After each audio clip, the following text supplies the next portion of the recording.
Iran आणि इस्रायलच्या युद्धाचा थेट फटका पंढरपुरातील खरं तर पेढे व्यापाऱ्यांवरती झालेला आपल्याला पाहायला मिळत आहे. आपण बघू शकतो की हा जो विठ्ठलाचा जो प्रसाद आहे पेढे प्रत्येक भाविका घरी खरं तर प्रसाद म्हणून नेत असतो आणि ते याची उलाढाल जर आपण बघितलं तर कोट्यावधी रुपयाची रोजच्या रोजीची उलाढाल देखील पेढ्याची होत असते. मात्र हा देखील व्यापाराचा ठप्प होण्याच्या मार्गावर असलेलं आपल्याला पाहायला मिळतं. खरं तर या पेढा तयार करण्याकरता ज्या भट्ट्या आहेत ह्या खरं तर कमर्शियल सिलेंडरवरती खरं तर या भट्ट्या सुरू असतात. आता आठवड्याला 3 ते 4 सिलेंडर दररोज लागत असतात. मात्र आता हा शेवटचा टप्पा खरं तर असल्याचं आपल्याला या मालकाने आता सांगितलेलं पाहायला मिळतं. एकंदरीत आता हा जो गॅस संपल्यानंतर हा पेढ्याचा प्रसाद देखील आता त्यांना बंद ठेवावा लागणार आहे. एकंदरीत जर आपण बघितलं तर 10 ते 15 रोज कामगार खरं तर पेढे एका कारखान्यात एवढे पेढे बनवायला लागत असतात. त्यांच्यावर देखील आता उपासमारी खरं तर वेळ येण्याची शक्यता वर्तवली जात आहे. आपल्याबरोबर जे प्रसिद्ध पेढेवाले आहेत देशपांडे म्हणून ते देखील आता आपल्याला काय सांगताल कशा पद्धतीने तुम्हाला या टंचाईला सामना करावा लागतोय? आम्हाला आठवड्याला 3 ते 4 सिलेंडर कमर्शियल लागतात पेढा बनवण्यासाठी, परंतु आमच्याजवळ केवळ आजचे दिवस पुरेल एवढाच गॅस साठा शिल्लक आहे.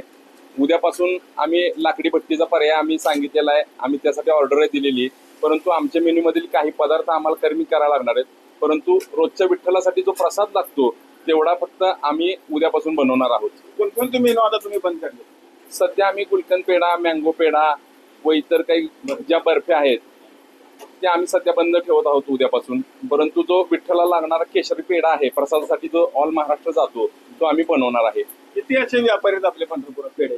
पंढरपुरात किमान 50 ते 60 व्यापारी आहेत ज्यांच्याकडे 10 ते 15 कामगार आहेत. परंतु आता या गॅसच्या टंचाईमुळे त्यांच्यावर उपासमारीची वेळ येणार आहे. काय तुमच्या आता मागणी काय? आम्ही मागणी केलेली की आम्हाला कमर्शियल गॅस सिलेंडर उपलब्ध करून द्यावा. उद्या परवा दिवशी पाडवा आहे, तसेच येणारी चैत्रवारी आहे ज्याच्यामध्ये गॅसचा मोठा साठा आम्हाला लागणार आहे, तो उपलब्ध करून द्यावा अशी मागणी स्वीट्स अँड बेकर्स असोसिएशनने कालच दिलेली आहे. आम्ही पण तशी मागणी केलेली आहे. पण बघितलं असेल की गॅस टंचाईमुळे खरं तर पंढरपूरचा जो प्रसिद्ध पेढा आहे त्या व्यापाऱ्यांवर देखील आता आर्थिक संकट ओढवलं जाणार आहे.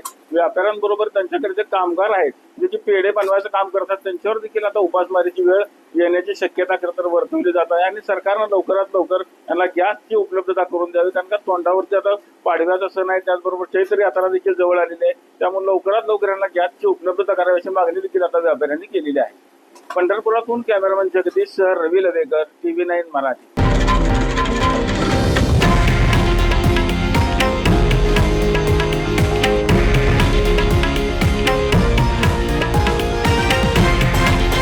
हे आहे देशातील नंबर 1 न्यूज नेटवर्क आणि आपण पाहत आहात TV9 मराठी, एकमेव.